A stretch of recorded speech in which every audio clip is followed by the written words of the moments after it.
There was a time when healing wasn't something you bought in a bottle. It wasn't found in a sterile clinic under fluorescent lights. It was woven into the rhythms of daily life. It was sung by the rivers, whispered by the winds, cradled in the arms of the earth. Our ancestors understood something that modern life made us forget. Healing is not outside of you. It is within you. It is around you. It is your birthright. For centuries, ancient cultures nurtured their bodies, minds, and spirits with simple, natural practices. They drank from sacred springs. They walked barefoot on living soil. They honored the cycles of the sun and moon. They used herbs, chants, rituals, and rest as medicines. And then, as technology advanced, we began to dismiss these ways. We called them primitive. We labeled them unscientific. We traded slow wisdom for fast fixes. But something curious has happened. As science peered deeper into the human body, the immune system, the microbiome, the nervous system, it began to stumble upon truths that our ancestors had always known. Now, researchers are validating what traditional healers whispered by firelight centuries ago: that nature heals, that the body, when supported, knows how to repair itself. That small, daily rituals are not just superstition. They are survival. Today, modern science is finally proving ancient wisdom right. Not through magic, not through mystery, but through data, studies, and results that speak for themselves. In this journey, I want to share with you 10 ancient healing secrets, practices that have stood the test of time, and are now being rediscovered, validated, and celebrated by the brightest minds in medicine. You don't need to be a monk, a shaman, or a guru to practice them. You just need an open mind, a willing heart, and a body ready to remember its own brilliance. You don't have to believe everything I say, but I invite you to listen, feel, and maybe try one or two. Because healing isn't about dogma. It's about experience. It's about coming home. Let's rediscover together what was never really lost, only waiting to be remembered. Let's begin. Secret 1. Fasting and time-restricted eating.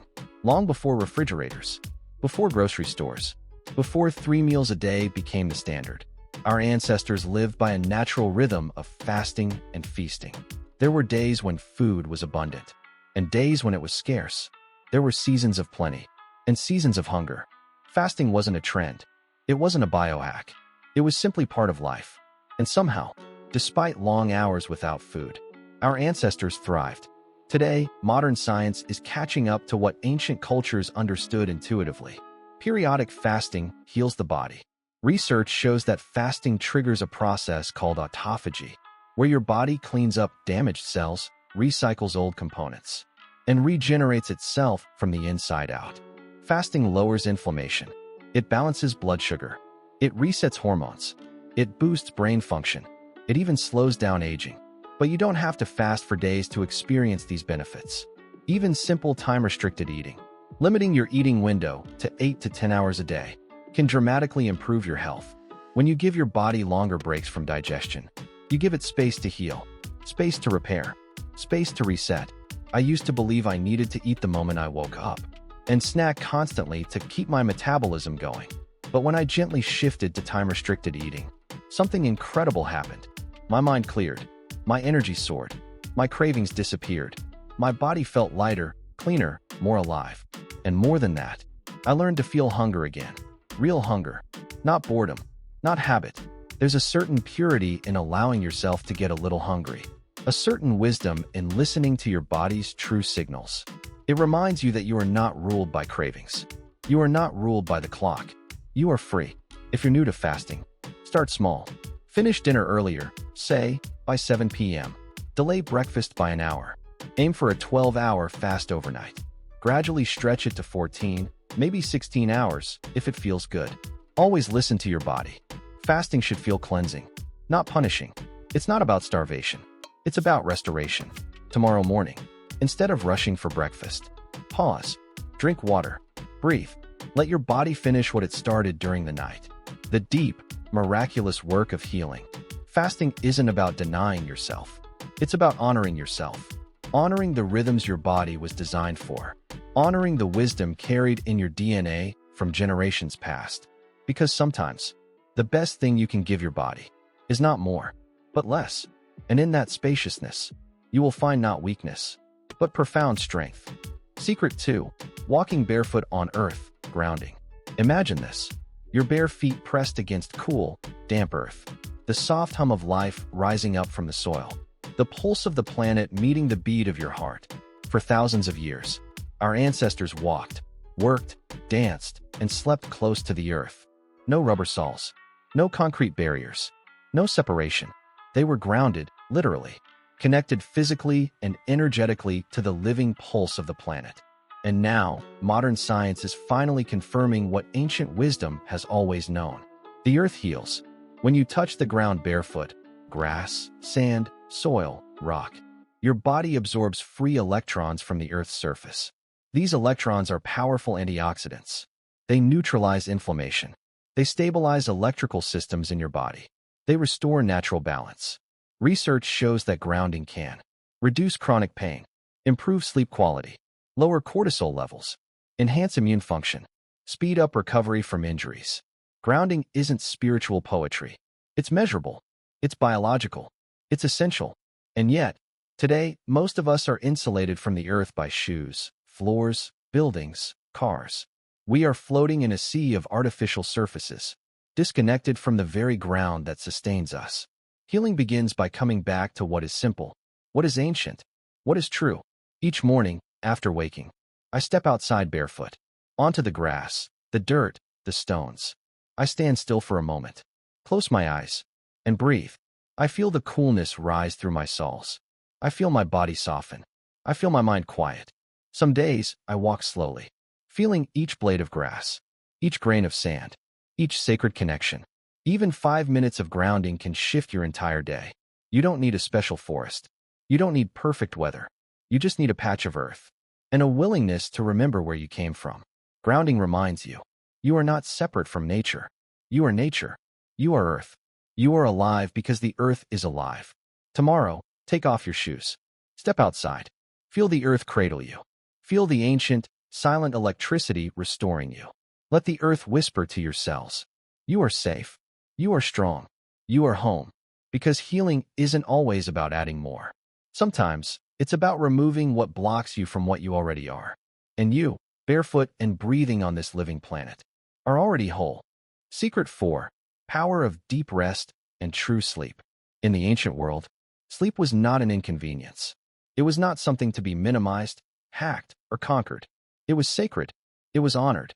It was woven into the rhythms of nature itself. The sun set. The fires dimmed. The village grew quiet. And people surrendered, willingly, gratefully, to the mystery of night. Today, sleep has become another thing we try to optimize. Another checkbox on a list of achievements. We sacrifice it for deadlines. We numb it with screens. We disrupt it with artificial light and endless stimulation. And then, we wonder why we feel anxious, why we feel sick, why we feel lost. Modern science now confirms what our ancestors knew all along. Deep, natural sleep is the cornerstone of healing. When you sleep, your brain detoxifies itself, flushing out waste. Your immune system strengthens. Your hormones reset. Your tissues repair. Your emotions process and integrate. Without deep sleep, healing is impossible. Without deep rest, life becomes survival instead of joy. And here's the truth. True sleep isn't something you can force. It's something you allow. It's something you prepare for, the way you prepare for a sacred ceremony. Every night, we have the opportunity to return to this ancient ritual. Here's how I reclaimed my nights. 1. Honor sunset. As the sky darkens, I lower the lights inside my home. I switch from bright screens to soft candlelight or warm lamps. I let my body know the day is ending. It's safe to let go. 2. Create a sleep sanctuary. I removed all electronics from my bedroom. No TVs, no smartphones, no buzzing notifications. Just softness, darkness, silence. A space where my body feels safe to surrender. 3. Ritualize the transition. Instead of scrolling until my eyes burn, I read old books. I stretched gently. I sipped calming herbal tea. I journal 3 things I'm grateful for. I crossed the bridge from wakefulness to sleep with reverence, not resistance. And in that surrender, sleep comes, naturally, sweetly, completely. I wake not groggy and resentful, but clear, energized, renewed. Our ancestors didn't need apps to track their sleep. They needed only the cues of nature, the soft fading of light, the cooling of the air, the slowing of the heartbeat. You can return to that simplicity tonight instead of fighting sleep. Honor it. Dim your world. Slow your breath. Let the darkness embrace you. Because true sleep is not an interruption of life. It is where life renews itself most deeply. And when you give yourself the gift of deep rest, you are not just recharging your body. You are healing your soul. Secret 6. Power of natural sunlight. Before alarm clocks, before fluorescent lights, before artificial schedules and 24-hour workdays, there was the sun, the original timekeeper, the original healer, the original source of life. Ancient peoples lived by the sun's rhythm. They rose with its first light. They worked by its golden glow. They rested when it sank beyond the horizon. The sun was not feared. It was revered. It was life itself. Today, modern science finally acknowledges what our ancestors always knew. Sunlight is essential for healing. Exposure to natural sunlight triggers your body to produce vitamin D, a critical hormone that strengthens bones, supports immune function, regulates mood, and reduces inflammation. Sunlight also synchronizes your circadian rhythm, the internal clock that governs sleep, digestion, and hormone cycles. Without sunlight, our bodies lose their way. Our sleep suffers. Our mood darkens. Our energy fades. Yet most of us today live indoors, under artificial lights, behind tinted windows, disconnected from the very source that powers life on this planet. Healing begins with a simple return. Every morning, I step outside, even for just 5 minutes. I let the first rays of sunlight kiss my skin, bathe my eyes, awaken my spirit. I breathe deeply. I stretch my arms toward the sky. I anchor myself to the new day. It's not about tanning. It's not about sunbathing for hours. It's about reconnecting, absorbing the full spectrum light that nourishes your cells, resetting your biological clock naturally, starting your day aligned with the ancient rhythm of light and dark. If you can, expose as much skin as possible to the early sun, arms, face, legs, even behind clouds. The sunlight still carries its healing frequencies. 10 minutes of morning sunlight can change your mood, change your hormones, change your life. And it costs nothing, requires no subscription, no prescription, just you and the living sky above you. Tomorrow morning, before checking your phone, before racing into the noise, step outside, lift your face to the sun, close your eyes, feel the warmth, feel the energy, feel the ancient promise. You are alive. You are growing. You are exactly where you need to be. Because when you remember the sun, you remember yourself. And that is the beginning of true healing. Secret 7. Healing through deep connection with water. Water is life. It flows through your veins. It cradles every cell. It carries nutrients, removes waste, and nourishes every living thing. Long before bottled water and filtered taps, our ancestors lived intimately with water. They drank from rivers and springs. They bathed in lakes and oceans. They honored water as sacred. Water wasn't just survival. It was renewal. It was healing. Today, modern science is beginning to uncover what ancient cultures have always known. Immersing yourself in natural water transforms your body and mind. Studies show that exposure to natural bodies of water, lakes, rivers, oceans, reduces cortisol levels, boosts endorphins, lowers blood pressure, and strengthens the immune system. Simply being near water, hearing its flow, feeling its cool embrace, triggers a state of relaxation and restoration deep in your nervous system. There's even a term for it now, blue mind, a calm, meditative state that water inspires within us. But our ancestors didn't need scientific names. They knew in their bones that water was medicine. When was the last time you let yourself truly feel water? Not a rush shower under harsh lights, not a quick dip in a crowded pool, but standing in a river, feeling the current kiss your ankles, floating in a lake, feeling weightless and free, walking along the shoreline, letting the waves caress your feet. These simple, primal experiences awaken something ancient within you. They remind you that you are not separate from nature. You are part of the cycle of flow and renewal. Every week, I make it a ritual, a swim in the sea, a walk through a shallow stream, a quiet moment by a waterfall. Each time, I leave lighter, softer, more alive. And even when I cannot reach a river or ocean, I create sacred moments with water at home. A slow bath with Epsom salts and essential oils. A cold rinse after a long day. A moment of gratitude before sipping a glass of fresh water. Water reminds us to flow, to cleanse, to surrender. Tomorrow, find water. Seek it out. Touch it. Thank it. Let the river carry away your burdens. Let the ocean wash over your fears. Let the rain baptize you back into belonging. Because healing doesn't have to be complicated.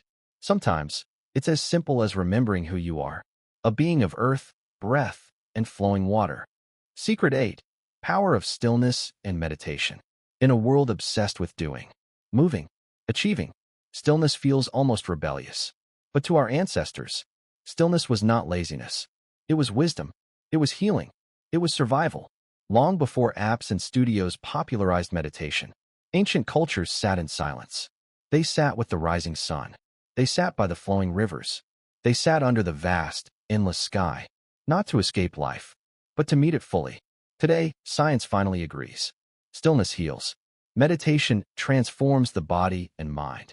Studies show that regular meditation lowers cortisol and adrenaline, reduces inflammation throughout the body, enhances immune function, increases gray matter in the brain, improves emotional regulation and mental clarity. Stillness doesn't just calm you. It changes you. On a cellular level, on a soul level. When you sit in stillness, you turn down the noise of the world. You turn up the whisper of your own heart. You realize that healing isn't something you chase. It's something you allow. It's something you listen for. You don't need incense or perfect posture. You don't need to silence every thought. You only need presence and patience. Here's a simple practice that opened a new world for me. The 5-minute sit. Find a quiet place. Sit comfortably, on a cushion, a chair, the floor. Close your eyes gently. Place your hands on your knees or your heart. Breathe slowly and naturally. When thoughts come, and they will, just notice them. Then return, gently, to your breath. 5 minutes. That's all. Some days, 5 minutes feels like 5 hours. Some days, it slips by like a soft dream. It doesn't matter. The magic is not in how still your mind becomes. The magic is in the showing up, the remembering. Stillness teaches you that healing doesn't come from effort. It comes from surrender. Tomorrow morning, before the rush, sit. Close your eyes. Feel your breath. Feel the earth beneath you. Feel the sky above you. And realize you are part of something infinitely vast, infinitely kind, infinitely alive. Stillness is not empty. It is full of life. And when you touch that stillness, you touch the place where all healing begins. Secret 9. Power of community and human connection. In ancient times, no one healed alone. No one suffered alone. No one celebrated alone. Healing was not a private journey. It was a shared one. Villages gathered to welcome new life. Tribes circled around fires to mourn and to heal. Families wove their days together through work, laughter, song, and ritual. Connection was not a luxury. It was survival. It was medicine. Today, we live more connected digitally than ever before, and yet more isolated in spirit than at any point in human history. Loneliness is now called an epidemic. It weakens the immune system. It fuels inflammation. It shortens life expectancy more than obesity or smoking. Modern science now confirms what every ancient culture knew. Human connection heals. Real connection. Face to face. Heart to heart. Soul to soul. When we share our burdens, our joys, our fears, our laughter, our bodies release oxytocin, the bonding hormone. Oxytocin soothes the nervous system. It lowers cortisol. It strengthens the heart. It enhances healing. You don't need hundreds of friends. You don't need a perfect tribe. You need just a few true connections. People with whom you can be seen, heard, held. People with whom you don't have to perform or pretend. People who remind you, you are not alone. Building community doesn't have to be complicated. Invite a friend for a simple walk. Share a meal without phones. Join a local group doing something you love. Volunteer your time in service of others. Or even more simply, be the one who reaches out. Be the one who listens deeply. Be the one who creates safe spaces for others to heal too. One conversation, one connection, one genuine moment at a time. Every week, I make it a ritual to call someone I love, to share honestly how I'm really doing, to ask with full presence, and how are you, really? And in those moments, something shifts. Healing happens not because we fix each other, but because we hold space for each other. Tomorrow, reach out. Not because you're broken, not because you're weak, but because healing was never meant to happen in isolation. It was meant to happen around fires, around tables, around circles, around shared tears and shared laughter. You are not alone. You were never meant to be. And when you remember that, a kind of healing happens that no medicine can replicate. The healing of belonging. Secret 10. Healing power of nature immersion. In the beginning, there was no separation. We lived under open skies. We walked among trees and rivers and mountains as if they were family. Because they were. Nature wasn't a destination. It wasn't a weekend escape. It was home. Our ancestors didn't just visit nature. They lived in it. They breathed with it. They healed through it. Today, modern science is slowly rediscovering what ancient wisdom never forgot. Nature immersion heals us. Studies show that spending time immersed in nature lowers cortisol levels, boosts immune function through phytoncides, natural plant compounds, reduces inflammation, improves mental clarity and creativity, accelerates recovery from illness and surgery, deepens feelings of awe, gratitude, and connectedness. The Japanese call it Shinrin-yoku, forest bathing. Not hiking, not exercising, simply being. Walking slowly, breathing deeply, touching bark, listening to leaves, feeling the earth beneath your feet. No agenda, no goal, just presence. Nature doesn't demand anything from you. It doesn't judge you. It doesn't rush you. It welcomes you, exactly as you are. When you immerse yourself in the wildness of nature, you remember something essential. You are part of it. You are not separate from the rivers, the trees, the stones. You are woven into the same sacred tapestry. I have found healing not just in grand landscapes, but in tiny sacred moments. Sitting silently under a single old tree, watching clouds drift lazily across a wide blue sky, listening to the symphony of crickets on a summer night, pressing my hand into rich, dark soil. Each moment, a homecoming. Each breath, a prayer. Nature doesn't fix you. Nature reminds you that you were never broken. Tomorrow, go outside. Find a park, a field, a beach, a forest. Leave the headphones. Leave the agenda. Just walk. Just breathe. Just be. Sit by a tree and let its stillness seep into your bones. Lie in the grass and feel the heartbeat of the earth beneath you. Look up at the stars and remember how vast, how mysterious, how beautiful life really is. You don't need to escape your life to find healing. You need to re-enter the life you were always meant to live. A life intertwined with the wild, messy, magnificent natural world. Because when you lose yourself in nature, you find yourself again. And that is the beginning of true healing.